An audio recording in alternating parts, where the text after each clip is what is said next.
Stephen Grootes on SAFm. Well, warnings, it seems, from parts of the taxi industry that the strike in Ekerhuleni, the shutdown, whatever you want to call it, could then go national if they don't get what they want.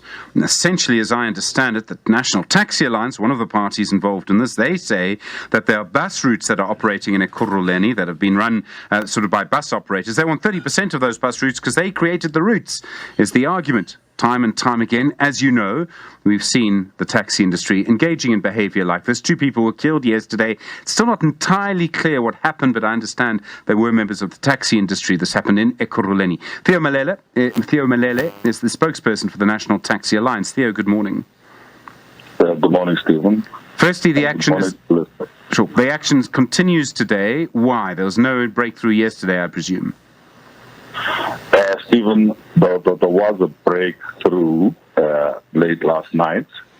The MEC of Transport in Gauteng began talks late afternoon with the taxi industry and bus operators, and those talks went into the wee hours. And the outcomes are that the talks will still continue and the operations will resume. And I think we also need to correct something in your opening statement that relates to the deaths of 2 people being as a result of the current, shutdown in Ekerhuleni. No, that is not the case. We are told that it is definitely not related. It's something separate from what was happening in Ekerhuleni. Okay, we'll let the police do that then. So, are services in Ekerhuleni running today, or will it only be next week? Services in Ekerhuleni will run in full swing as we speak from this morning. People can actually get a ride to go about their economic activities. Okay. Then what's going to happen now? I mean, what led to the breakthrough? I suppose what I'm asking is, what did you get that meant that you reinstituted services? Well, unfortunately, I was not part of, those talks, and I would not be privy to give you insights. But safe to say that perhaps during the course of the day, we will get a report coming out of that meeting, for which we will be in a position to can share with the public. All right, look, Theo, I think everyone's relieved and pleased to hear that your action is ended, and I presume with it the threats that this could go national. The bus companies, you say that you should get a proportion or you should get a share of their revenue.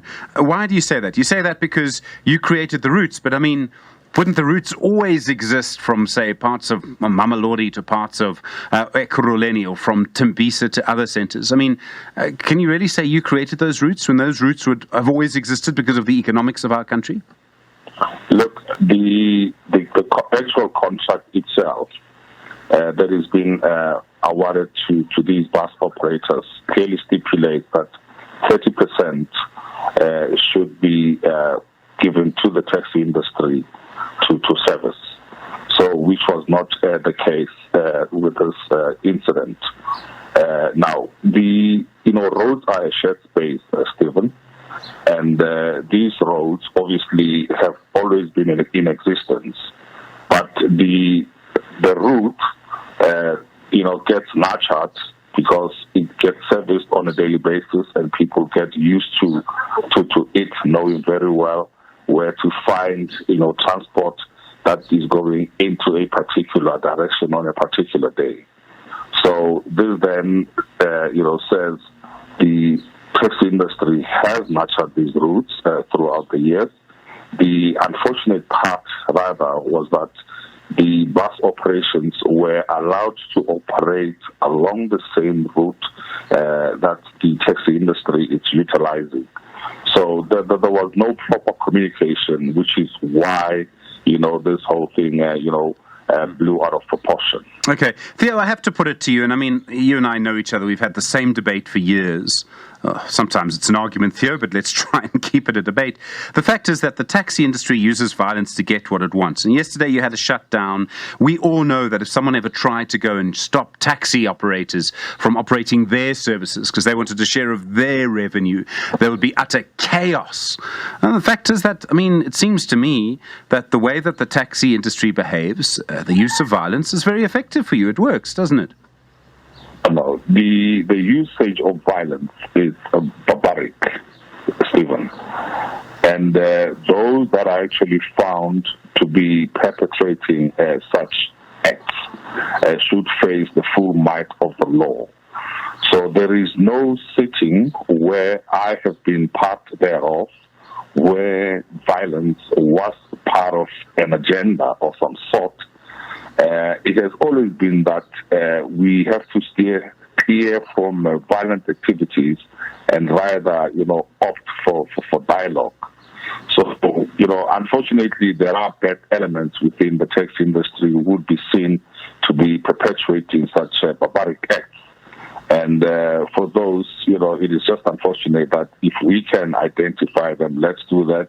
Let's pass that on to the authorities. I mean, the taxi industry does not want to forever be characterized with violence. We have actually grown as an industry where we'd like to see the industry being professionalized and modernized, and violence can never be part of that equation. Mr Malele, thank you. Spokesperson for the National Taxi Alliance, 10 minutes to 7.